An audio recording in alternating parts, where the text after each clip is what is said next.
our policy plans, planners, and political parties would be expending their energies better if they got to the root of the problem. Unemployment in a country where 7-8 young people are added to the labor force each year, youth account for 83% of the unemployed workforce.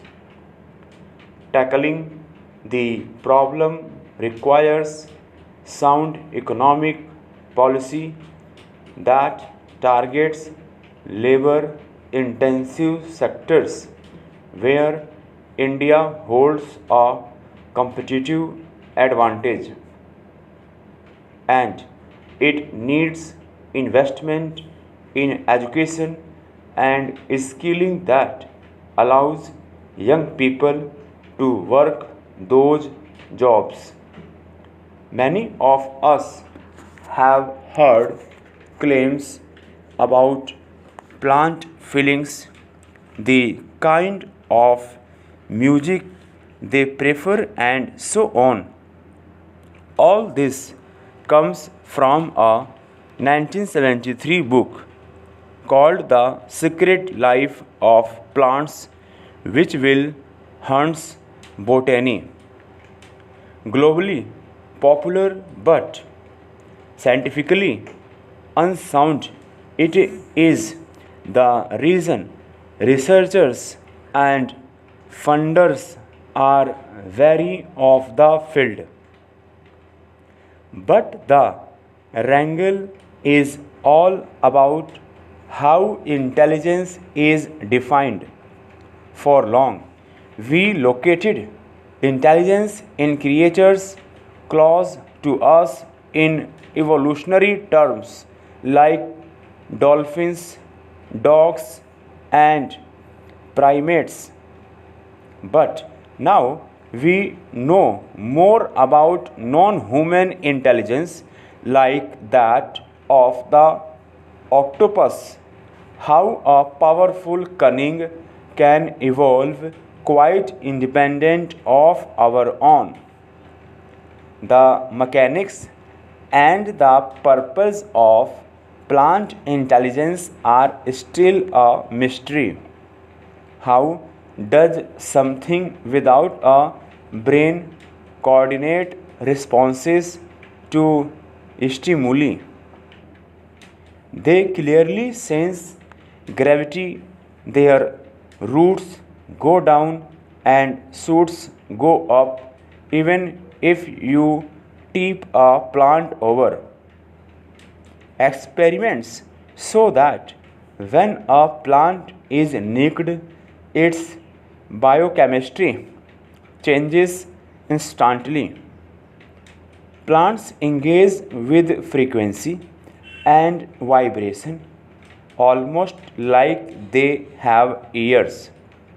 They register the sound of a caterpillar chewing. Since they are rooted in place and they can't flee or seek, hearing is a useful sense to have. In one bit of research, a sound cue caused a plant to produce its own pesticide. Imagine the implications for agriculture if this were pursued. Could they release their pollen to a recording of buzzing bees, or could the sound of thunder prepare them for rain? Could the teeny hair-like structures on their leaves, called trichomes, function as antennae? Chemical signaling is now established But could there be a sound-based plant language like bat sonar? They can even remember some plants in the high and adjust their pollen by remembering when the pollinator last visited. These are memory flowers. They learn from experience. Apple and peach trees won't flower or fruit without a memory of winter. Is this a form of intelligence and consciousness? If robots can be called intelligent based on these signs, why not flowers? It is not mere automatism. It is taking in information, processing, making decisions, and acting.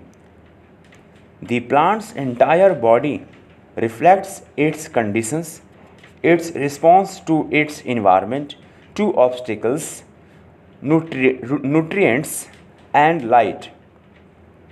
Plants communicate with other species too. Starving bees bite leaves, making flowers bloom early, stating their hunger and serving the plant's purpose. Some plants hire ants to fight off their enemies like flea beetles. Stop.